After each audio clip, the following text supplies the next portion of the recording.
පින්වත්නි, අද ධර්ම දේශනාවේ මාතෘකාව අංගුත්තර නිකායේ සතුක්ක නිපාතයේ සූත්‍රයක් ඇසුරින් මේ සූත්‍රයේ නම අධම්මික සූත්‍රය. අධම්මික සූත්‍රයේදී අපිට පෙන්නනවා අධාර්මික වීම තුළින් අපිට ලැබෙන විපාක. බොහොම ලස්සන, බොහොම සුන්දර අදහස් රාශියක් කැටි කරගත්ත සූත්‍රයක් අධම්මික සූත්‍රය. පින්වත්නි, බුදුරජාණන් වහන්සේ ජීවමාන සමයේ උන්වහන්සේ පෙන්වා දෙනවා මේ සූත්‍රයේ සඳහන් කරුණ. යස්මින් භික්ඛවේ සමේ රාජානෝ අධම්මිකා හොಂತಿ. මහණෙනි, යම් කලක රජදරුවෝ අධාර්මික වෙනවා නම් ඒ වෙලාවේ රජුරුවන්ගේ අධාර්මික භාවය නිසා රාජපුරුෂයෝ අධාර්මික භාවයට පත් වෙනවා. රාජපුරුෂයන් අධාර්මික වුණාම බ්‍රාහ්මණයෝත් අධාර්මික වෙනවා. බ්‍රාහ්මණයෝ අධාර්මික වුණාම ජනපදවාසීනුත් අධාර්මික වෙනවා. ජනපදවාසීන් අධාර්මික වුණාම නියංගම් වාසීනුත් අධාර්මික වෙනවා. බලන්නකො මේක ඉහළින් ඉඳන් එන ලස්සන. රජුරුව අධාර්මික නම් රජුරුව යටතේ ඉන්න රාජපුරුෂයෝත් අධාර්මිකයි. රාජපුරුෂය අධාර්මික වෙද්දී ඊට පල්ලෙහැන් ඉන්න ආගමික නායකයෝ, බ්‍රාහ්මණයෝ, පූජකයෝත් අධාර්මිකයි. ඒගොල්ලෝ අධාර්මික වෙද්දී නගරවාසීනුත් අධාර්මිකයි. නගරවාසීන් අධාර්මික වෙද්දී ගම්වල මිනිස්සුත් අධාර්මිකයි. කියන්නේ මුළු රටම අධාර්මිකයි. හිතන්නකෝ, රටක පාලනය කොච්චර බැරෑරුම් ස්වභාවයකද පවතින්නේ. එනිසා තමයි පරණ මහවංශ කතුවරයා කිව්වේ සිරිලක නොබෝසත්ව නොරජුම්හයි. මේ රටේ කවදාවත් බෝධිසත්වයෙක් නොවන කෙනෙක් රජ වෙලා වැඩක් නෑ කියන්නේ. සිරිලක පමණක් නෙවෙයි පින්වත්නි, සමස්ත රජකමම උරුම විය යුත්තේ බෝධිසත්වයන්ටයි. දැන් බුදුරජාණන් වහන්සේගේ ගැන්වීම තුළ බෞද්ධ දේශපාලන මූලධර්ම රාශියක් තියෙනවානේ. දස රාජධර්ම, ඊළඟට දස සක්විතිපත්, සතර සංග්‍රහ වස්තු, පංචශීල ප්‍රතිපදා, මේ සියල්ලම රකින්න පුළුවන් නම්, එහෙමත් නැත්නම් රකින්න උත්සාහ කරනවා නම් එයම ප්‍රමාණවත් ධාර්මික රාජ්‍යයක පදනමට. එනිසා මෙතෙන්දී බුදුරජාණන් වහන්සේ දේශනා කරනවා යම් රටක රජා අධාර්මික නම් එතනින් පල්ලෙහාට එන සියලු ස්තරයන් අධාර්මිකයි. දැන් මොකද වෙන්නේ? සියල්ලෝම අධාර්මික වූ කල මේ චන්ද්‍ර සූර්යයා පැවැත්ම වෙනස් කරනවා. එතකොට ඉරහඳේ පැවැත්ම වෙනස් වුණාම වෙනත් ග්‍රහතරුවලට කරන බලපෑමත් වෙනස්. ඉරහඳේ පැවැත්ම වෙනස්, දැන් ග්‍රහතරුවල බලපෑම වෙනස්. ග්‍රහතරු වෙනස් වුණාම රාත්‍රී සහ දහවලත් වෙනස්. ඒවත් වෙනස් වෙලා දැන් අපි කියන්නේ ඍතු රටා ඔක්කොම වෙනස් වෙලා කියලා. ඒවත් වෙනස්. රාත්‍රී දහවල් වෙනස් වුණාම මාසවල ස්වභාවයත් වෙනස්. ඍතුන්ගේ ස්වභාවයත් වෙනස්. එතකොට වාතයත් විසම වෙනවා. මේ විස සහිත වාතයේ හිට මෙහෙට හමාගෙන යන කල දෙවියෝ ප්‍රකම්පිත වෙනවා. දෙවියෝ කෝපයට පත් වෙනවා. කෝපයට පත්වෙච්ච දේවතාවෝ කලට වැසිවස්සන්නේ නැහැ. දෙවියෝ කලට වැසිවස්සන්නේ නැතිකොට මේ ලෝකයේ තුල තියෙන ශස්‍ය භෝග සියල්ලම හානිදායක මට්ටමට පත් වෙනවා. ඒවා හරියට පැහෙන්නේ නෑ, අස්සන්න වැඩි වෙන්නේ නෑ. අස්සන්න නැති වුණාම මිනිස්සු විවිධ දේ පාවිච්චි කරලා අස්සන්න වැඩි කරගන්න කූට උපක්‍රම යොදනවා. එතකොට අන්න එහෙම භෝගයන්, ශස්‍යයන් පාවිච්චි කරාට පස්සේ මිනිසුන්ට විවිධ ලෙඩ රෝග හැදෙනවා, අල්පායුෂ්ක වෙනවා, දුර්වර්ණ වෙනවා, දුර්වල වෙනවා, බොහෝ ආබාධත් ඇති වෙනවා. බලන්නකො බුදුරජාණන් වහන්සේගේ මේ සූත්‍රයේ තියෙන කරුණ. මේකක්වත් මම හිතලා කියපුවා නෙමෙයි පින්වත්නි. සියල්ලම මේ සූත්‍ර දේශනාවේ කියන කරුණ. එතකොට බුදුරජාණන් වහන්සේ පෙන්වන්නේ අර මිනිස්සුන්ගේ වෙනස් වීම ස්වභාව ධර්මයේ වෙනස් වීමටත් බලපෑවා කියලා. අපේ ධර්මයේ ත්‍රිපිටකයේ තුල තියෙනවා උපාලි සූත්‍රය කියලා සූත්‍රයක්. උපාලි සූත්‍රය කියනවා එක්තරා දූපතක ඍෂිවරු ජීවත් වුණා. මේ ඍෂිවරු බොහෝම ධාර්මිකව ජීවත් වුණා. දූපතත් හරි ශාස්ත්‍රීයයි. හැබැයි කල්යද්දී ඍෂිවරු අතර විවිධ මතභේද ගැටුම් හටගත්තා. ඒගොල්ලෝ කාකුටා ගන්න පටන් ගත්තා. විවිධාකාරයෙන් දුසරිත සිද්ධ කරන්න පටන් ගත්තා. දුසිරිත වැඩි වෙන්න විසමාචාරයන් වැඩි වෙන්න මොකද වුනේ? එකපාරට මුහුද ගොඩ ගලලා මේ දූපතත් පිටින්ම මුහුදට ඇදගෙන ගියා. එනිසා මිනිසු කරන කියන දේවල් ස්වභාව ධර්මයටත් බලපානවා කියන කාරණය මෙහිදී විස්තර වෙනවා. දැන් අර රජුව අධාර්මිකයි, රාජපුරුෂයෝ අධාර්මිකයි, බ්‍රාහ්මණයෝ අධාර්මිකයි, නගරවාසීන් අධාර්මිකයි, ගම්වාසීන් අධාර්මිකයි. ඒවා ඉරසඳටත් බලපාලා, ඉරසඳෙන් ග්‍රහවස්තු වලටත් බලපාලා, ග්‍රහවස්තු වලින් සුලකටත් බලපාලා, සුලකෙන් දෙවියෝ කෝප කරවලා, දෙවියෝ වැසි වස්සන්නේ නැතුව ඉඳලා, ශෂභෝග හානි වෙලා, ඒවට වසවිස යොදලා, ඊළාට ඒ වසවිස යොදපු භෝග කාලා මිනිස්සු ලෙඩ වෙලා. අද වෙච්ච ටිකම නේද මේ කියන්නේ. එතකොට පින්වත්නි බලන්න අධර්මික සූත්‍රයේදී කියන අධාර්මික වීම මතම මිනිස්සුන්ට ලැබෙන නරක ගොඩක්. අංගුත්තර නිකායේ පින්වත්නි තියෙනවා මහාසාල කියන සූත්‍රය. මහාසාල සූත්‍රයේදී බුදුරජාණන් වහන්සේ හරි අපූර්වට මේ කාරණේ පෙන්වලා දෙනවා. මහාසාල බ්‍රාහ්මණයා බුදුරජාණන් වහන්සේ ළඟට ඇවිල්ලා කියනවා, ස්වාමීනි මේ මහ පොළව ඉස්සර කුක්කුට සමපාතිකයි.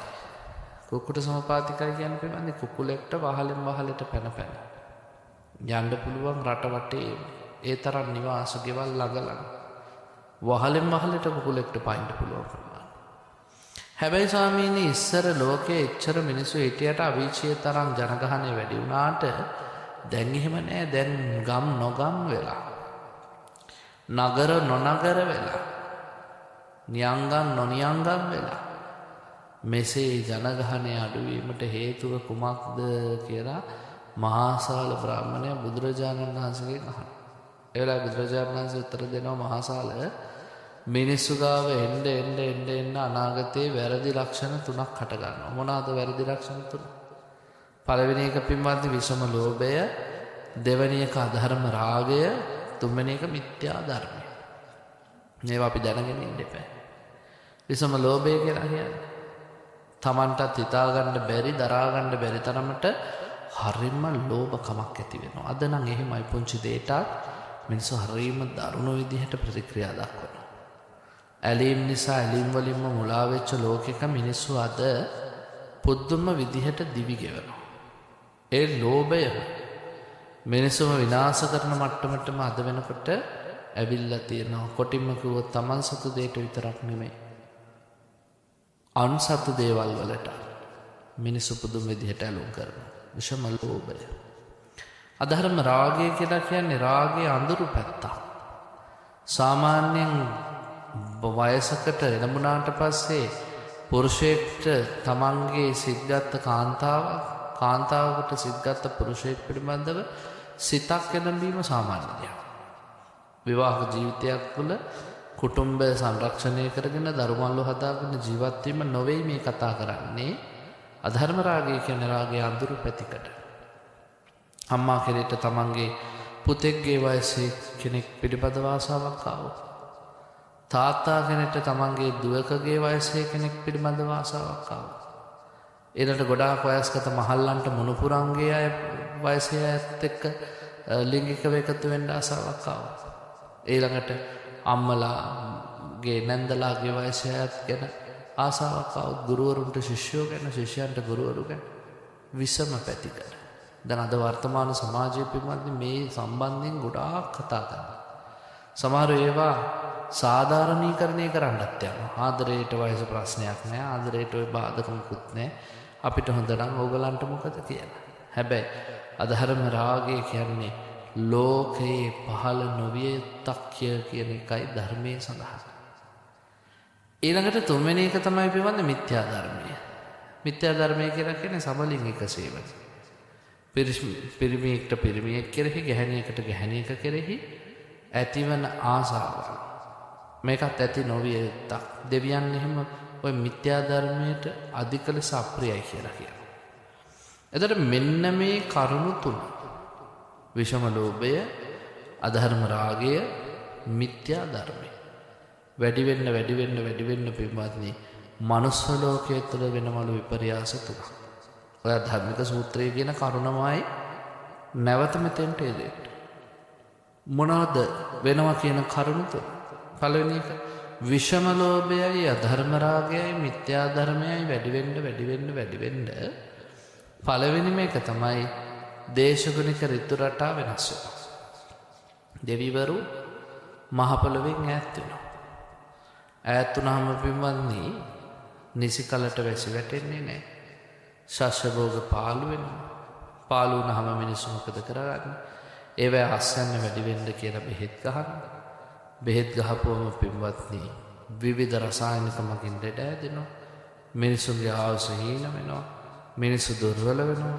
බොහෝ ආබාධ හට ගන්නවා. දැන් ඔන්න මිනිස්සු අඩු වෙන්න පටන් ගන්නවා. පළවෙනි හානිය. මොකද්ද හානියට හේතුව? අර කියපු කරුණ තුන නිසා. දෙවිවරු මහ පොළොවෙන් ඉවත් වීම. ඊළඟට බුදුරජාණන් වහන්සේ දේශනා කරන විෂම ලෝභයයි, මිත්‍යා ධර්මයයි, අධර්ම රාගයයි වැඩි වෙන්න දෙවරියට සිද්ධ වෙනවලු මෘග සංඥාව පහළ වෙනවලු මිනිස්සුන්ට. මොකද්ද මෘග සංඥාව කියන්නේ? මිනිස්සු තවත් මිනිස්සු දිහා බලන්නේ මිනිස් කියන සංඥාවෙන් නෙවෙයි විමන්නේ මෘගයන් දිහා බලනවා වගේ තිරිසන් සංඥාව. අංගේ හැප්පුණක් මරා ගන්න, Tamanට අයිති දෙයක් ගත්තත් ඒ පුද්ගලයාත් එක්ක ගහ මරා ගන්න, ඒ තරම් දරුණු විදියට මෘග සංඥාවට හුරු වෙච්ච යුගයක්. අව්‍යායුධ අත දරාගෙන ඊර්ෂ්‍යාවෙන්, ක්‍රෝධයෙන්, වෛරයෙන් යුක්තව එකිනෙකා කෙරෙහි බිහිතිය වපුරවමින් ජීවත් වෙනවා. එහෙම ජීවත් වෙද්දී තව තවත් ජනගහනය අඩු වෙනවා. ඔන්න ජනගහනය අඩු වෙන්න දෙවෙනි හේතුව. ඊට පස්සේ මහාසාල සූත්‍රයේදී බුදුරජාණන් වහන්සේ දේශනා කරනවා මහණෙනි දැන් අර විෂම ලෝභයයි, මිත්‍යා ධර්මයයි, අධර්ම රාගයයි වැඩි වෙන්න මොකද වෙන්නේ ඊළඟ කාලේ? මෙතෙන්දී මනුස්ස ලෝකෙ මිනිස්සු අතරට සැඩයක් මුදා හරිනවා. කොහොමද පින්වත්නි සැඩයක් මුදා හරින්නේ? කොහෙන්වත් ගෙනල්ලා ඇරලවන්නේ නැහැ. මනුස්ස ලෝකේ මව් කුසවල් වල මිනිස් කාන්තාවන්ගේ කුසේ පිළිසිඳ ගන්නවලු යක්ෂයෝ. මාස 10ක ඇවෑමෙන් මනුස්ස ලෝකෙට මනුස්ස විදියට බිහි වෙන්නේ මිනිස්සු නෙමෙයි යක්ෂයෝ. හැබැයි අපි හිතන් ඉන්නවා මනුස්සයෝ කියලා. ඒ මනුස්සයෝ යක්ෂයෝ මනුස්ස ස්වරූපයෙන් ඉපදිලා මනුස්ස ලෝකයේ තියෙන සාමය සමගිය ඔක්කොම බිඳ දානවා. කොහොමද බිඳ දාන්නේ? දැන් අද එහෙම වෙලා තියෙනවනේ පිටපන්නේ මනුස්සයාට නොගැලපෙන දේවල් කරන අය ඉන්නවනේ යක්ෂ ස්වරූපය අය. මනුස්ස ලෝකෙට සැඩයක් මුදා හැරුණාදෝ කියලා හිතන මට්ටමට සැඩයක්ෂයෝ ඉන්නවා. මේ ලෝකෙ පින්වත්නි මහා පුදුමයි. මෘග සංඥාව එහෙම ආවහම මිනිස් මෘගයෝ වගේ වැඩ කරනවා. ඒ කාලෙට ලෝකේ ඉන්නවලු මිනිමස් කන මිනිසුන්ගේ ලේ බොන සැඩයක්කු. ඒ යක්කු පවා කතා වෙනවලු අපි නෙමෙයිනේ බලන් ගියාම මිනිස්සුනේ අපිට වැඩිය දරුණු කියලා. ඒ නිසා හොඳට මතක තියාගන්න දැන් මනුස්ස ලෝකෙට සැඩයක්කු පැමිණියාට පස්සේ මිනිස්සුන්ගේ ආයුෂ එන්න අඩු වෙලා මිනිස්සු අඩු වෙලා විනාශ වෙලා යනවා. ඔන්න කරුණ තුන මහාසාල සූත්‍රයේදී කියනවා. එතකොට බුදුහාමුදුරුවෝ මේ අධම්මික සූත්‍රයේදී කියන්නේ අධාර්මික වෙන්න මේ හානිය සිද්ධ වෙනවාමයි. ඊළඟට අධම්මික සූත්‍රයේදී බුදුරජාණන් වහන්සේ දේශනා කරන යස්මින් භික්ඛවේ සමගේ රාජානෝ ධම්මිකෝ හොಂತಿ. මහණෙනි යම් කලක රජදරුවෝ ධාර්මික වෙනවා නම් රාජයත්තාපි තස්මින් සමයේ ධම්මිකා හොಂತಿ. ඒ වෙනකොට රාජපුරුෂයෝ රාජ සේවයේ ඉන්න අය ධාර්මික වෙනවා. රජුරු හොඳ නම් ඒගොල්ලොත් හොඳ වෙනවා. දැන් උඩ හැදුනාම උඩ ඉඳන් යටට ඔක්කොම හැදීගෙන එනවා. මොකද රජුරු හොරකම් කරන්නේ නැහැ, මරකම් කරන්නේ නැහැ. ඒ නිසා රාජපුරුෂයෝ රාජ්‍ය සේවයේ ඉන්න අයත් හැදෙනවා. රාජ්‍ය සේවයේ ඉන්න අය හැදෙද්දි බ්‍රාහ්මණයොත් හැදෙනවා. බ්‍රාහ්මණයෝ හැදෙද්දි නගරවාසීනුත් හැදෙනවා. නගරවාසීන් හැදෙද්දි පින්වත්නි ගම්වාසීනුත් හැදෙනවා. එතකොට ඔය සියලුම දෙනා හැදීගෙන ඉදි මුළු මහත් ජනගහනයම ලස්සනයි. එතකොට මොකද වෙන්නේ? ඉරහඳ සමව පවතිනවා. ඒගොල්ලන්ගේ වෙනස්කමක් නැහැ. ඉරහඳ සමව පවතිද්දී අනිත් නැකත්තරු ආදී වෙනසකුත් නැහැ. ඊළඟට ඒ නක්ෂත්‍ර තාරකාදිය සමව පවතිද්දී පින්වත්නි දිවා රැය හොඳට ගෙවෙනවා. ඒවැයි ප්‍රශ්නක් නැහැ. දිවා රාත්‍රී හොඳට ගෙවෙද්දී පින්වත්නි ඍතු හොඳට ගත වෙනවා. ඍතු ගත වෙද්දී හුලඟත් බොහොම සෞම්‍යව හමනවා. දෙවියන්ව අවසන්නෙත් නැහැ, කෝප ගන්නන්නෙත් නැහැ. දෙවියොත් බොහොම සෞම්‍ය සිතින් යුක්තව කටයුතු කරනවා. කලට වැසි වසිනවා. භෝග සියල්ලක්ම සස්ත්‍රීක වෙනවා.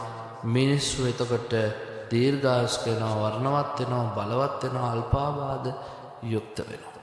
එතකොට අර මිනිස්සුන්ගේ වෙනස සමස්ත පරිසර පද්ධතියටම බලපෑ. එසා මතක තියාගන්න ඕනේ අපි මේ ලෝකයේ තුල ජීවත් වෙද්දී අපේ ක්‍රියාවන් සමස්ත පද්ධතියටම බලපානවා කියන අවබෝධය ඇතුව ජීවත් වෙන්න ඕනේ. පින්වත්නි අපේ ජාතක පොතේ තියෙන ජාතකයක් මහා කන්හ ජාතකය. ඔයත් කියවන්න ඕනේ. මහා කන්හ ජාතකයේදී මොකද්ද කියන්නේ? ලෝකයේ විනාශ වෙච්ච ආකාරයක් ගැන. අපේ කාශ්‍යප බුද්ධ ශාසනය අතුරුදහන් වේගෙන යන කාලේ දැන් කාශ්‍යප බුදුරජාණන් වහන්සේ අවුරුදු 20000ක් වැඩ ඉඳලා මේ පිරිනවම් පෑවේ. ඒතර උන්වහන්සේ අවුරුදු 20000 වැඩ ඉඳලා පිරිනවම් පෑවට පස්සේ ඒ බුද්ධ ශාසනය ශීඝ්‍රයෙන් අතුරුදහන් වේගෙන යන කාලෙක මිනිස්සුන්ට මෙන්න මේ කියන වැරදි ගති ලක්ෂණ පහළ වුණා. මිනිස්සු කාගවත් කීමක් ඇහුවේ නැහැ. රෞද්‍රයි තිරිසන් සත්තු වගේ ඊර්ෂ්‍යාවෙන්, ක්‍රෝධයෙන්, කෝපයෙන්, වෛරයෙන් යුක්තව ජීවත් වුණේ. ඒ කාලේ පින්වත්නි වැඩිහිටියෝ මොනවා හරි කිව්වහම වැඩිහිටියන්ට දොස් කිව්වා. අනේ නුඹලා දන්න දේවල් නුඹලා කට පියාගෙන ඉඳපල් අපිනේ දන්නේ කියලා. වැඩිහිටියන්ට දොස් කිව්වා. වැඩිහිටියන්ට දොස් කියලා උන්ට ඕන විදිහට සියල්ල කළා. පින්වත්නි වැඩිහිටියෝ කියන කොටස අපිට අපේ ජීවිතවලට අවශ්‍යම කොටසක්.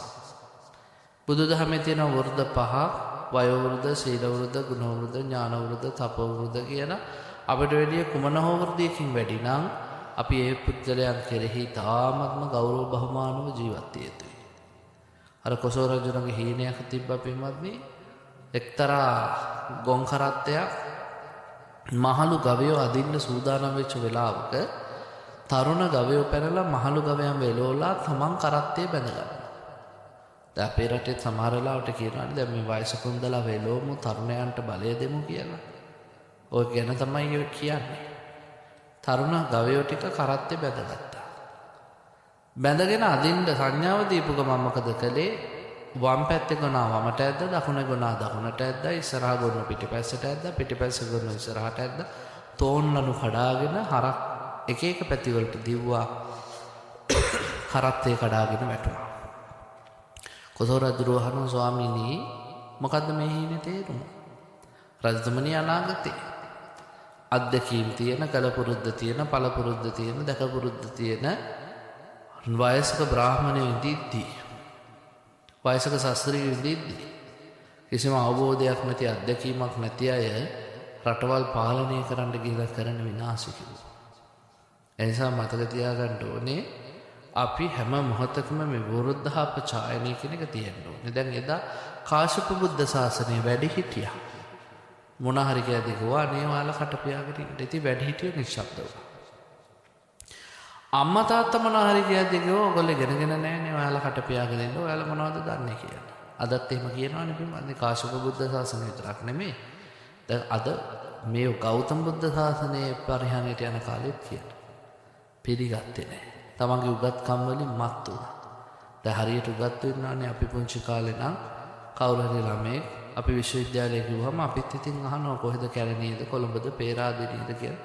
දැන් ඉතින් එහෙම අහන්න දෙයක් නැහැ. ඉංග්‍රීසි හොඩිය අකුරු 32 නමින්ම විශ්වවිද්‍යාල තියෙනවා. හැමතැනම. උගත්තු ඕනතරම්. සමහර ගෙවල් වලට ගියාම පින්වත්නි රූප ගහලා තියෙනවා විශ්වවිද්‍යාල වල උපාධි කරලා පශ්චාත් උපාධි 10කට වැඩි. කමක් නැහැ, නරකක් නැහැ. හැබැයි ඒ ඉගෙනගත්ත පුද්ගලයා තුළ චර්යාවේ මොකක්ද ඇතිවෙච්ච වෙනස කියන එකයි ප්‍රශ්නේ. ඒක තමයි අපිට දැනගන්න ඕන තැන.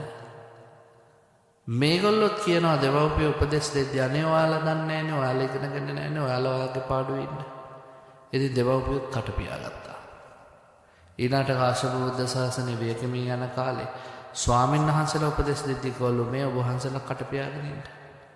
ඔබ වහන්සේලාට කණ්ඩ දෙන්නෙත් අපි, දාන දෙන්නෙත් අපි, ඒ නිසා අපිට උපදෙස් දෙන්න එපා, කට පියාගෙන ඉන්න. එහෙම කියද්දි පින්වත්නි ස්වාමීන් වහන්සේලාත් කල්පනා කරාලු ඇත්ත නේද? අපිටත් අතපය තියෙනවානේ, අපි මොකටද මේ අනුන්ගෙන් කාලා ඇඳලා ඉන්නේ? අපි අපේ දෑතේ හයියෙන් වීරියෙන් වැඩ කරලා අපිත් කෑවම ඉවරයිනේ. දැන් එතෙන්ට හාමුදුරුවෝ දැම්මේ කවුද? මිනිස්සුමයි. මේ කාශ්‍යප බුද්ධ ශාසනය වියකමින් යන කාලේ අද නෙමෙයි. එතකොට හාමුදුරුවෝ මොකද කරේ? සිවුර කරට දාගෙන බැස්සා කුඹුරට. දැන් හාමුදුරුවෝ කුඹුරු කොටනවා. එතකොට හාමුදුරුවෝ කුඹුරු කොටද්දි පින්වත්නි ධර්මයේ දේශනා කරන්න කෙනෙක් නැහැ. මිනිස්සු කතා වුණා. ඉතින් හාමුදුරුවෝ ඕනෙම ධර්මයේ දේශනා කරගන්න. අපි අපිට පුළුවන් විදියට ධර්මයේ හැසිරෙමු. පන්සල් ටික නඩත්තු කරමු. පන්සල් වල තියෙන ඒවා හදාගමු. අපි පින් දහම් කරමු. හැබැයි ධර්මයේ නැහැ. මිනිසුන්ට ඕන විදිහට සල්ලි තියෙනවා, හැකියාව තියෙනවා, පින් කරනවා. හැබැයි ධර්මයේ නැහැ.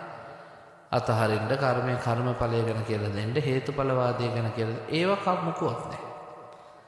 මිනිස්සු පින් කරනවා ඊර්ෂ්‍යාවෙන්, ක්‍රෝධයෙන්, වෛරයෙන්, රාගයෙන්, ද්වේෂයෙන්, මෝහයෙන්. සමහරු පින්වත්නි පන්සල් හදනවා එකිනෙකා පරෙමින්, අරය හැදුවට වැඩිය අපි හදමු, මෙයා හැදුවට වැඩිය අපි හදමු, මෙයාට වැඩිය අපි උසයි, මෙයාට වැඩිය අපි උසයි.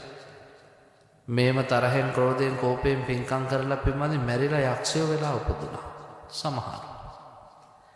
තව සමහරු ඒවා හදලා නම් ගහලා ඒවා කෙරෙහි ආසාවෙන් ඉඳලා මේ මගේ චෛත්‍ය, මගේ බෝධි ප්‍රාකාර එහෙම හදලා ඒවැයිම බහිරවය වෙලා ඉපදුනා. තව සමහරු සංඝලාභයට කෙරහැලුවා. හාමුදුරුවන්ට ලැබෙනවා අපේ මෙච්චර ලැබෙනවානේ කියලා ඒ සංඝලාභයට කෙරහලපු අය පෙරේතයෝ වෙලා ඉපදුනා. ඊළඟට තවත් පිරිසක් පින්ගහම් කරලා ගිහිල්ලා ඒ පින්කම් ගැන පසුතැවිලි වෙලා අඬලා වැළපිලා අපරාධ සල්ලි කිය පසුතැවිලා දුක් සහිත සිතින් නාගයෝ වෙලා ඉපදුනා. දැන් කවුරුත් දිව්‍ය ලෝක යන්නේ නැහැ.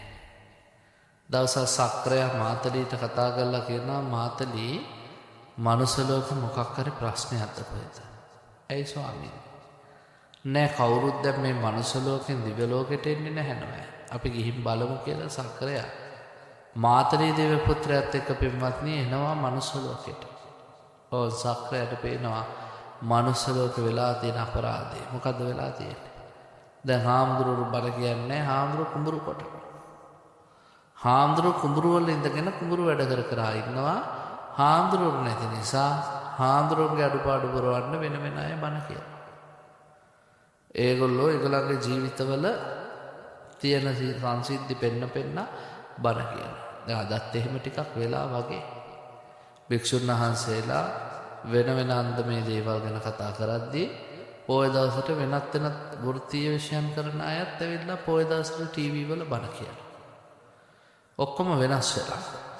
ජීවිතේ කසාද 7-8ක් කසාද බැඳපු අය සාර්ථක පෞද්ගල ජීවිතවලට මඟ කියලා දෙනවා.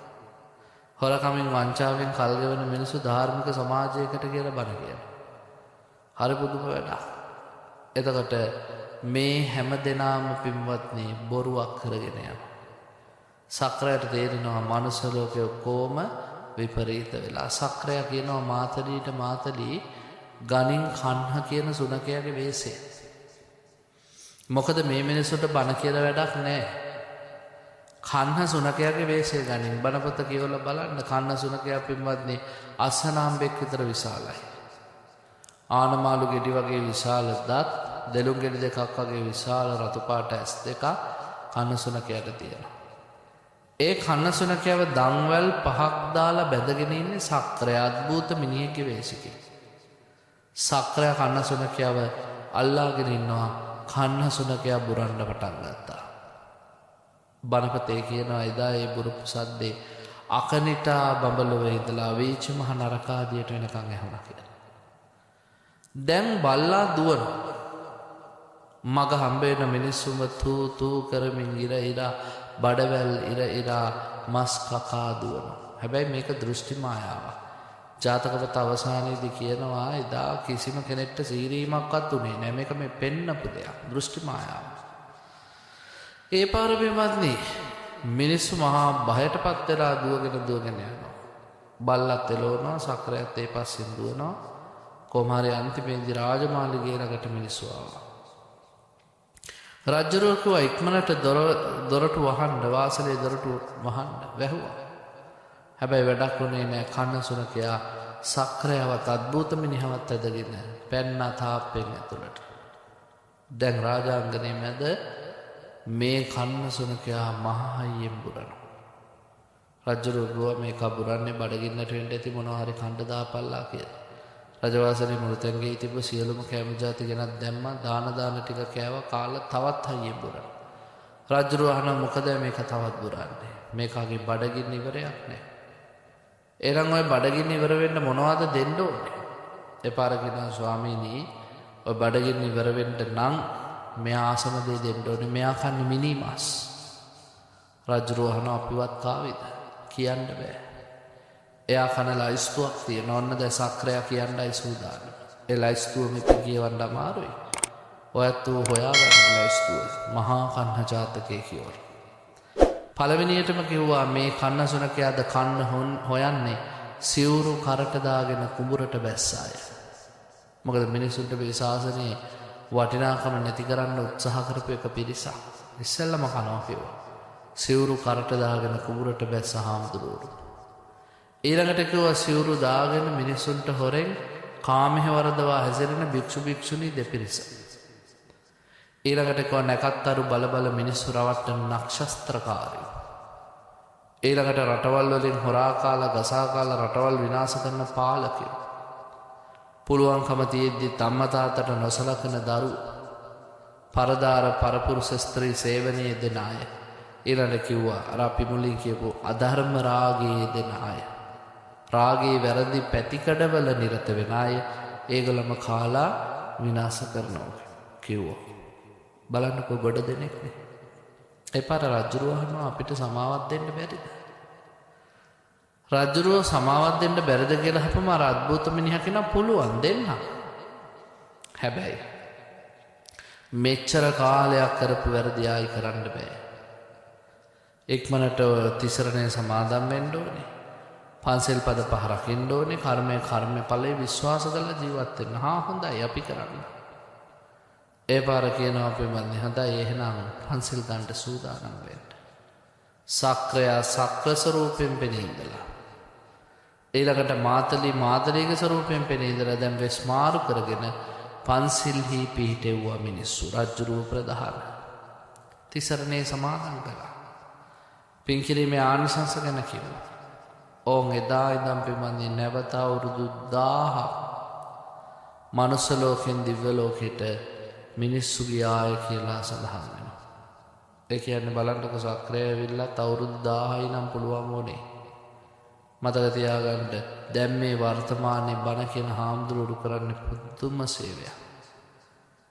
අවුරුදු 120ක් ආයුෂ තියෙන කාලේ උන්වහන්සේලා ඔය ඇත්තන්ව සසර දුකින් මුදවන්න බණ කියනවා. නිසා මේක මහ පුදුම වටිනාකම. එදා ඉඳන් අවුරුදු 1000 නැවතත් දිව්‍යතල පිරුණාය කියලා කියනවා. ඒ නිසා අපි ධාර්මික විය යුතුයි. අපි ධාර්මික වීම කියන කාරණය තුල හැමතිස්සෙම අපේ ජීවිතවලට ගන්න ඕනේ කරුණු කාරණා කිහිපයක්. පළවෙනි මේක අපිට තියෙන්න ඕන අදිෂ්ඨානයක් අපි ධාර්මිකව ජීවත් වෙනවා කවදාවත් අධර්මයෙන් අපේ ජීවිත ගොඩ යන්න උත්සාහ කරන්නේ නැහැ. කොහොමද එහෙම හිතන්නේ? දැන් බුදුරජාණන් වහන්සේ හරි අපූර්වට පිළිබඳ මේ සංකල්ප අපිට පැහැදිලි කරලා තියෙනවා. දැන් සක්කනමස්සන සූත්‍රයේදී සක්‍රයා කියනවා මම ගිහියත්තන්ටත් වඳිනවා. කොයි වගේ අයද? ඒ ගහට්ටා පුඤ්ඤකරා සීලවන්තා උපාසකා. ධම්මේන දාරම් පෝසෙන්ති. අමුදරුවෝ ටික ධාර්මිකව පෝෂණය කරනවා නම් තේ නමස්සාමි මාතලි ඔවුන්ට වදින්න පුළුවන්. එනම් පින්වත්නි අමුදරුවෝ ධාර්මිකව පෝෂණය කරනවා කියන්නේ මොකද්ද ධාර්මික කියන්නේ? බුදුදහමේ ධාර්මිකයි කියලා කියන්නේ උත්ථාන වීර්ය අධිගත. උත්සාහයෙන් වීර්ය. බාහා බල පරිචිතා. අතපය වෙහෙස කරලා. සේදා වක්කිත්තේහි දහඩිය මුගුරු වගුරුවලා. යම් කෙනෙක් කම්බ කරනවා නම් ධම්මිකා ධම්මලද්දෙහි ධාර්මික සල්ලි. එතකොට යම් කිසි කෙනෙක්ගේ සසර කර්ම ශක්තිය අනුව ලැබීම් පින්වත්නි අවම වෙන්න පුළුවන්. එයා උත්සාහ දරනවා පොසතෙක් වෙන්න. නමුත් කර්ම ශක්තිය හරස් වීම නිසා එයාට ඉතින් හරිම අමාරුයි. හැමදාම කණ්ඩ තියෙන්නේ ලුණු සහ බත්. හැබැයි එයා කල්පනා කරොත් ලුණු සහ බත් කාලා හරි ජීවිතේ ධාර්මිකව ගොඩ ගියොත්, පින්දහම් කරොත්, කුසල් වැඩුවොත් මට සසරේ කොහේදී හරි දිගු කාලීන සැපයක් විඳින්න පුළුවන්. ඒ කල්පනාව ඇතිව වැඩ කරොත් සුගතිය. හැබැයි සමහර හිතනවා මනුස්ස ලෝකේ ඉන්න ටික කාලයයි මේ ඉන්න ටික කාලෙ මොකටද දුක් විඳින්නේ? ඔය හැමදාම ලුණු බතුයි කන්න පුළුවන් නේ. ඒ නිසා බල්ලෝ මරලා හරි සල්ලි හොයන්න ඕනේ. මොනවා කරලා හරි සල්ලි හොයන්න ඕනේ. අධාර්මිකව ජීවත් වෙනවා. ඒගොල්ලෝ කුලියට මිනී මරනවා, හොරකම් කරනවා, අපචාර කරනවා, බොරුවෙන් වංචාවෙන් ජීවත් වෙනවා. මෙලොව ජීවිතය හරි ශස්ත්‍රීයයි. හැබැයි මේ ටික සැප විඳලා මරණින් පස්සේ කල්ප 100 ගාන කපායට යනවා නම් බුදුරු කියන එවන් දේ කරන්න එපා. මත්තා සුඛ පරිච්ඡාගා පස්සේතේ විපුලං සුඛ. මහ සැපයක් ලැබෙනවා නම් නුඹලා සුළු සැපය අතහැරපල්ලා. මහ සැපයක් ලැබෙනවා නම් සුළු සැපය අතහැරපල්ලාද ගොඩක් අය සුළු සැපයට ලොල් වෙලා ඉන්නේ. මොනවා හරි ටිකක් කන්න ඕනේ, විනෝද වෙන්න ඕනේ. ජීවිතේ පින්වත්නි කිසිම අර්ථයක් නැත. බුදුරජාණන් වහන්සේගේ කාලේ ෂඩ් ශාස්ත්‍රවරු අතර හිටියා එක්තරා කෙනෙක්.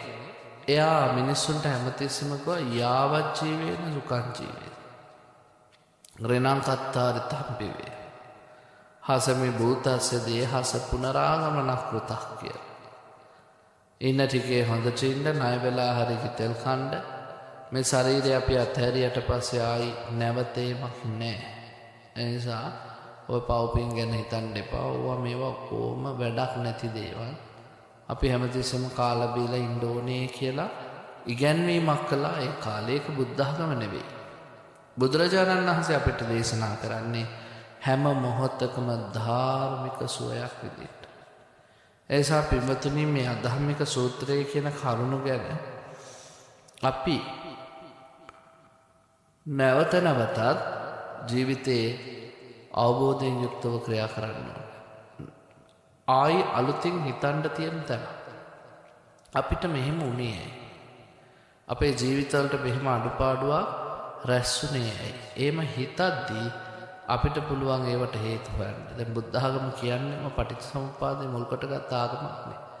එදා බෝධි මූලයේ ඉඳගෙන බුදුරජාණන් වහන්සේ කල්පනා කරනවා මනුෂ්‍ය ලෝකයේ තුල ජරා මරණ ශෝක පරිදේව දුක්ඛ දෝමනස මෙහෙම ඒවා ගොඩාක් තියෙනවා. ඇයි මේ? එතම හොයන්න තමයි උත්තරය ජාතිපච්චය. ඉපදිච්ච නිසා. ඇයි ඉපදුනේ? හොයාගෙන යද්දී තමයි භවපච්චය සසරට වැටුණ නිසා කියලා ආවේ. ඇයි භවය සකස් වුනේ කියලා හොයාගෙන යද්දී තේරෙනවා මං තණ්හාපච්චය, මේ උපාදානපච්චය දැඩි වල්ලා ගත්ත නිසා. ඇයි උපාදාන රැස්ුනේ කියලා හොයාගෙන යද්දී තණ්හාපච්චය. ඔන්න කෙලවරට හොයාගෙන යද්දී තේරෙනවා අවිජ්ජාපච්චය, අවිද්‍යාව නිසායි ඔක්කොම. එනිසා පින්වතුන්ලා හොඳට මතක තියාගන්න ඕනේ ජීවත් වෙද්දී අපි අධාර්මික වෙන්න අධාර්මික බව අපිට විතරක් නෙමේ බාහිර පරිසරයටත් මුළු මහත් ලෝකයටත් බලපාන. පුංචි කාලේ ඉඳන් අපි කියලා දෙන්න ඕනේ දරුවන්ට යංකම්මං කරිස්සාමි අපි මොන හරි කරනවද? කල්යාණම්වා පාපකම්වා හොඳ වෙන්නත් පුළුවන් නරක වෙන්නත් පුළුවන්. තස්ස දායාදෝ භවිස්සාමිති ඒකේ විපාකේ අපිට ගෙවන්න වෙනවා කියලා. අපි කරන්නේ හොඳ නම් යහපත නම් කුසලයේ නම් පින නම් ඡායාවන පායනේ අපිට ගෙනියන්න පුළුවන් පින්වත්නි හේවණල්ල වගේ. හැබැයි අපි කරන්නේ පව් නම් අකුසල් නම් අයහපත නම් වැරදි නම් චක්කම වහතෝපදං ගුණා පිටිපස්සේ බැඳ කරත්තරෝදි වගේ අපිට අරගෙන යන්න වෙනවා. බලන්නකෝ අර අපේ බණපොතේ තියෙන අම්බසක්කර පේතවත්තුව කියලා. අම්බසක්කර රජුරුව ලිච්ඡවි රජෙක් දවසක් ඇතෙක් පිටේ ගමනක් යද්දී ලස්සන රූමත් කාන්තාවක් දකින. ඒ කාන්තාව කෙරෙහි පිළිබඳ සිතක් ඇති වෙලා කාන්තාව ගැනම හිතා මාලිගයට ඇවිල්ලා ඇමති කෙනෙක් පිටත් කරනවා. ඒ කාන්තාව විවාහකද අවිවාහකද කියලා බලාපන් කියලා. ඔහු ඇවිල්ලා කියනවා ඒ කාන්තාව අවිවාහකයි. හොඳයි එහෙනම් ඒ කාන්තාව විවාහකයි කියලා. හොඳයි විවාහක වුණාට කමන්නේ ඇගේ ස්වාමියාට එන්න කියපන්. එක්කන් ආවා. එක්කන් ආවට පස්සේ ස්වාමියාට කියනවා නුඹ රාජකාරිය සඳහා පිටත් වෙන්න ඕනේ. හෙට මම උදේට නාන වෙලාවට මට කුමුදු මලුයි අරුණවන් මැටි අරන් එන්න ඕනේ. මෙතන ඉඳන් යොදුන් 3ක් එහායින් තියෙන පොකුණකේ. හැබැයි නොගෙනාවොත් මං ඔබව මරනවායි කියලා කිව්වා. මොකටද මේ පුද්ගලයාට ඒක කරන්න බෑ කියලා දැනගෙන පුද්ගලයාව මරලා කාන්තාව ලබා ගන්න. පින්වත්නි මේ පුද්ගලයා ඉතා ඉක්මනින් ගියා. අරුණවන් මැටි කුමුදු මලුයි ගත්තා. හැබැයි මේ පුද්ගලයා එද්දී රජුරෝ කලින් දවසේ රාත්‍රියේ ගේට්ටුව වහලා වැහුවෙම මේ පුද්ගලයා આવොත් අර කාන්තාව නැති වෙයිනේ කියන බයට පුද්ගලයා මල් ටික දාලා මැටි ටික දාලා පැත්තකට කෑග ගහන්න ගත්තා. මම විනාසයි රජුරෝ මට කලේ බොරුවා. එහෙම අඬා වටපිට බලද්දී දැක්කා උලක ඉඳපු මිනිහේ. ඇහුවා යාළුවේ හෙට උදේට රජුරෝ මේ ගේට්ටුව ඇරලා මට දඩුවම් දෙන්න යද්දී නුඹ සාක්ෂි කියනවාද මම අදම ආවා කියලා. ඒ පාරකෝ මම මේ උලේ ඇනිලා ඉන්නේ කොයි වෙලේ මම මැරෙයිද දන්නේ නැහැ. මට සාක්ෂි කියන්න බෑ. තව ටිකකින් මෙතෙන්ට පෙරේතෙක් එනවා යාම සාක්ෂියට අල්ලගන්න කියලා. රාත්‍රී 10 විතර වෙනකොට පින්වත්නි පෙරේතෙක් එනවා. කොහොමද එන්නේ? ගොන් වාහනයක් පිටේ නිර්වස්ත්‍රව බැබලි. මේ පෙරේතයා ළඟට ආපු ගමන් ගිහිල්ලා අර උලෝඩ ඉන්න මිනිස්සයාට කියනවා මැරෙන්න එපා තව ජීවත් වෙන්න. එපාර අහනවා මේ ගැමියා මට සාක්ෂි කියන්න පුළුවන්ද? පුළුවන්. හෙටත් මම රෑ 10ට එනවා. කොහොමද විශ්වාස කරන්නේ? අපි අමනුෂ්‍යයෝ. අපි මිනිස්සු වගේ බොරු කියන අය නෙමෙයි. රෑ 10ට එනවා රජුරම එක්කම එන්න කිව්වා. පව්වෙන්ද රජුරෝ මේ මිනිස්සයව මරන්න නියම කරද්දී මිනිස්සයා කියනවා ඔබතුමයි වැරදි. ඔබතුමයි මේ දොරවල් වහලා මාව මේ වරදට පැටලෙව්වේ. රජුරෝ අහනවා කවුද නුඹ කියන ඒවා විශ්වාස කරන්නේ? කෝ සාක්ෂි? සාක්ෂි ඉදිරිපත් කරන්නම් රෑ 10ට. රජුරෝ ආවා. පෙරේතයත් පොරොන්දු වෙච්ච විදියට ආවා. එදත් අර උලෝඩ ඉන්න මිනිහා ළඟට ගිහිල්ලා කිව්වා මැරෙන්න එපා ජීවත් වෙන්න කියලා. රජුරෝ අහනවා ඒ කවුද? පෙරේතයා කියනවා ඒ මගේ බෑනා මම මාමා. අපි දෙන්න නගරේ රෙදි බිස්නස් එකක් කරා. මගේ බෑනා තමයි හතර වටේ තියෙන රෙදි හොරකම් කරන් ඇවිල්ලා මේ කඩේ තිබ්බේ මං ඒව වික්කා. ඔය ව්‍යාපාරය අහුවෙච්ච දවසේ රජුරෝ මගේ හිස කසා දාලා මැරුවා. මගේ බෑනා මුල්ල තිබ්බා. අර ඉන්නේ බෑනා හිස කසලා දාපෙලේ මැරිච්ච මම තමයි පෙරේතෙක් කියලා මේ ඉපදුනේ. එතකොට ඇහුවා කොහෙන්ද මේ ගොන් වාහනේ? එපාර කිව්වා මගේ රෙදි කඩේ ඉස්සරහා. මඩවලක් තිබ්බා. ඔතනින් හැමෝම යද්දි කකුල් වල මඩ ගෑවෙනවා. බලාගෙන ඉන්න බැරි තැන මං දිරාගෙන යන ගවේගේ ඇටසැකිල්ල තිබ්බ හිස් කබලක් ගෙනල්ලා මේ වලට දැම්මා. එදා ඉඳන් පුංචි ළමයි තරුණ ඇයෝ මැදි වයසේ හාමුදුරුවෝ රහතන් වහන්සේලා ඔක්කොම ගව ඔළුවට අඩිය තියා එතනින් ගියා. කවුරු වුණත් මගේ කඩේ ඉස්සරහින් සුවසේ යත්වා කියන සිතින් මං කරපු ඒ පින්කම මට ආශිර්වාදයක් වුණා. දැන් දිව්‍ය මේ පෙරේත ලෝකෙට ආවත් මං සුව පහසු ගව වාහනයක් පිටේ යන්නේ කිව්වා. බලන්නකො පින්වත්නි. මේ මිනිසයා කරපු පින්කම කොච්චර සසරේ සැපකට හේතු වුණාද? ඊළඟටම මොකද ඇඳුම් නැත්තේ? ඇඳුම් නම් හම්බ වෙන්නේ නැහැ. අපි ඉතින් මනුස්ස ලෝකෙ ඉන්න කාලේ කලේ ඇඳුම් හොරකම් කිරීමනේ. ඒක ප්‍රතිඵල විදියට කොහේ ඉපදුනත් ඇඳුම් නැහැ කිව්වා. ඊළඟට ඇහුවා එතකොට ඔය ඇඟ දිස්නේ ගහන්නේ කොහොමද? ඒකත් මගේ ළඟ තිබ්බ ගුණයක්. මං කාගේවත් ಗುಣ මකලා නැහැ. හොඳ තියනවා නම් මිනිහෙගේ හොඳ ප්‍රසිද්ධිය කිව්වා. ಗುಣ තියනවා නම් මිනිහෙගේ ಗುಣ ප්‍රසිද්ධිය කිව්වා. කවදාවත් අපි ಗುಣ මකලා නැහැ. මේ මිනිස්සු මෙහෙම නරකයි. ඒ මිනිස්සුගේ ජීවිතවල අඩුපාඩු එහෙම කියලාම නැහැ. එනිසා මගේ ශරීරයේ හැම රත්තරන් පාටයි කියලා කිව්වා. පේනවනේ. දැන් හොඳ ඒවට හොඳ විපාක, නරක ඒවට නරක විපාක. ජීවිතේ පින්වත්නි මහ පුදුමයි. අපි කරන ඒවා හොඳට විපාකත් ලැබිලා බලන්නකෝ අර ගවෝලුවක් දාලා මඩවල සමතලා කරපු මිනිහට ඒකේ පිනෙන් ගවවාහනයක් ලැබිලා. හැබැයි අනිත් පැත්තට රෙදිහල්කම් කරා කියලා නිර්වස්තු ශරීරයක් ලැබිලා. පිනයි පවයි දෙකම බලපාන විදිය. රජුරෝ කල්පනා කරනවා මෙච්චර පොඩි පොඩි දේවල් වලටත් මෙහෙම විපාක නම් මට කොහොම ලැබෙයිදයි. රජුරෝ බැලුවේ දැන් අනුන්ගේ ගෑනු කෙනෙක්ව ලබා ගන්න මිනිහා මරලා. ප්‍රාණඝාතයයි, කාම මිත්‍යාචාරයයි, බොරුවයි, වංචා ඔක්කොම එකතු වුණාම මට කොච්චර විඳවන්න වෙයිද? එපාර රජුරෝ කියනවා පෙරේතයාට නුඹ කවුරු වුණත් මට ලස්සන පාඩමක් ඉගෙනුවා. එසා නුඹට උදව්වක් කරන්න කැමතියි. මං කොහොමද උඹට වස්ත්‍රයක් ලැබෙන්න උදව් කරන්න ඕනේ? එහෙනම් මේ ගමේ රහතන් වහන්සේ නමක් වැඩ ඉන්නවා පන්සලේ. මිනිස්සු දන්නේ නැහැ උන්වහන්සේ රහත් වෙලා කියලා. හැබැයි අපි දන්නවා. මොකද අපි අමනුෂ්‍යයෝ. උන්වහන්සේට පිළිසඟලක් පූජා කරලා මට පින් දෙන්න කිව්වා. එතකොට මට වස්ත්‍ර 15 වෙයි කිව්වා. රජුරෝ ගිහිල්ලා පින්වන්දි පිළිසඟල 8ක් කරගත්තා. ආරන් ස්වාමීන් වහන්සේ මුණ ගැහෙන්න ආවා. රජතුමා ආපු වෙලාවේ මේ මහරහතන් වහන්සේ අහනවා රජතුමනි මොකද?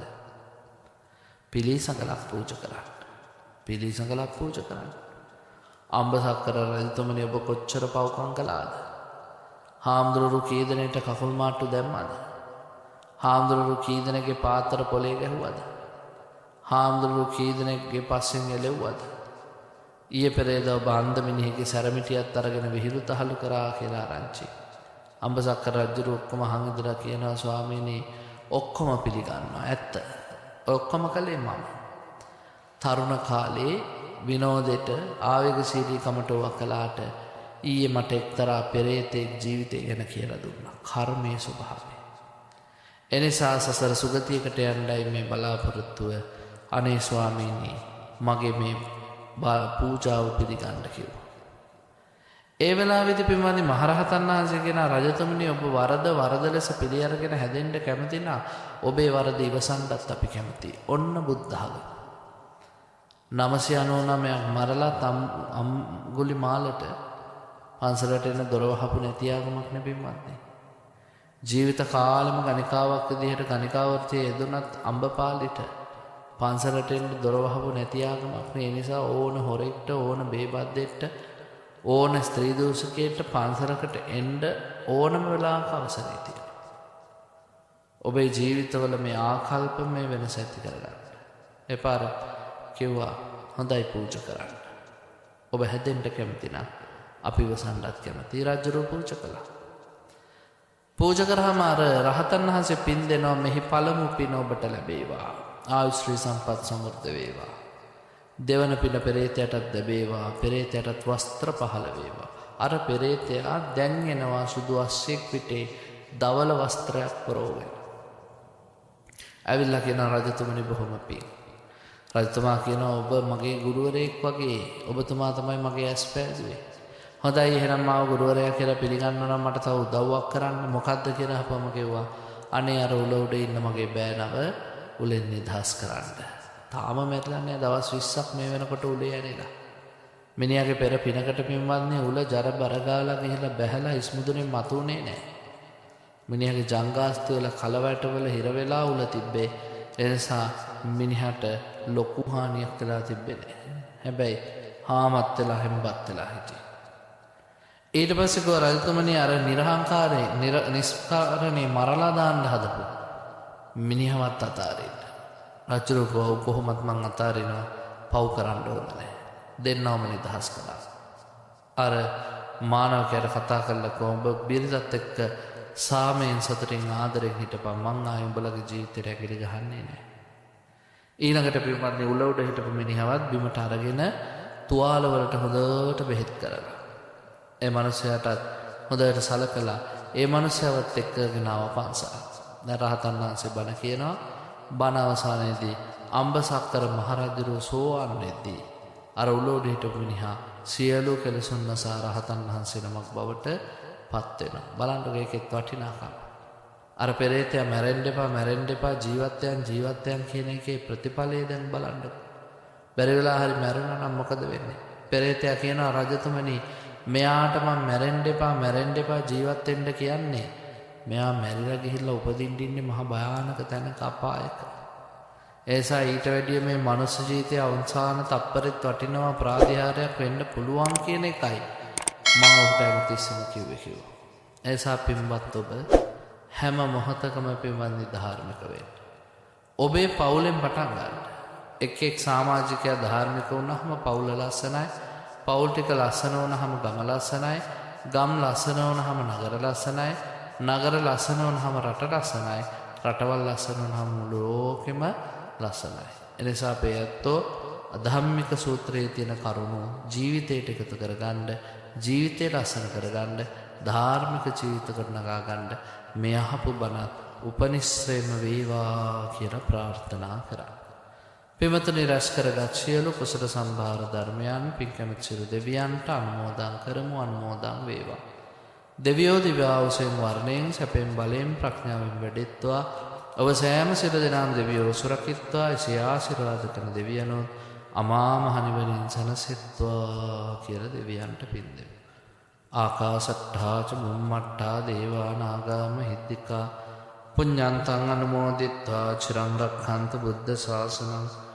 ආකාශට්ඨා ච බුම්මට්ඨා දේවා නාග මහිද්దికා පුඤ්ඤන්තං අනුමෝදිත්වා චිරං රක්ඛන්තු බුද්ධ දේශනං.